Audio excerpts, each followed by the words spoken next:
খরচ হয়ে গেছে, গেল বছরের বকেয়া যদি দিয়ে দে আরো যাবে, বাকি 8 মাস কিভাবে চলবে?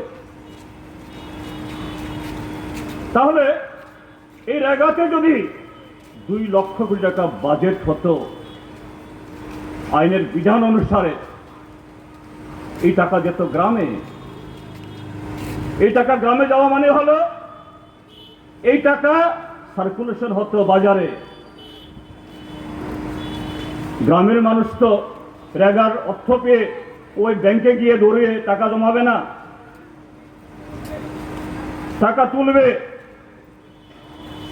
সেই টাকা তুলে খাবারের দোকানে যাবে, মুদির দোকানে যাবে, কাপড়ের দোকানে যাবে, সে টাকায় অন্যান্য গৃহস্থালী খরচ করবে। এইভাবেই গ্রামীণ অর্থনীতি বিকশিত হতো। গ্রামে টাকা আসতো, ব্যবসা বাণিজ্য স্ফীত হতো, ব্যবসায়ীরা লাভবান হতো, আরো বেশি ব্যবসা হতো।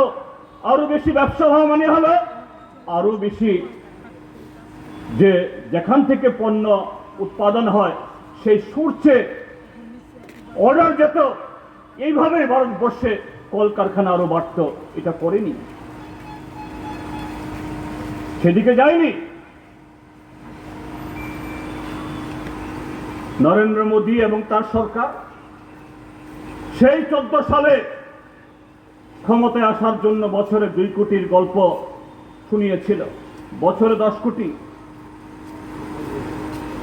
তারপর একবারের জন্য সে শব্দ উচ্চারণ করেনি।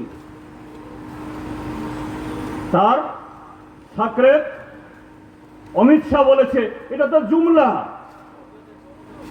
নির্বাচনে মিথ্যা কথা বলতে হয়, মানুষকে বিভ্রান্ত করতে হয়। সরাসরি বলছেন, কোনো লজ্জা শরম কিছু নেই।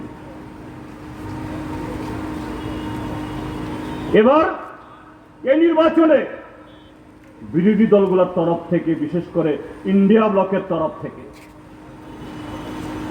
আরএসএস বিজেপির শত প্ররোচনা সত্ত্বেও, সাম্প্রদায়িক মেরুকরণের জন্য শত চেষ্টা সত্ত্বেও ইন্ডিয়া ব্লক মতাদর্শগতভাবে, কর্মসূচিগতভাবে সিপিআইএম, কংগ্রেস, শিবসেনা, এনসিপি বা ওই ডিএমকে, বিভিন্ন দলের মধ্যে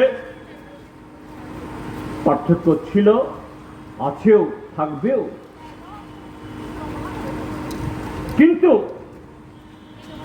দেশের এরকম একটা চরম মুহূর্তে, সংকটকালে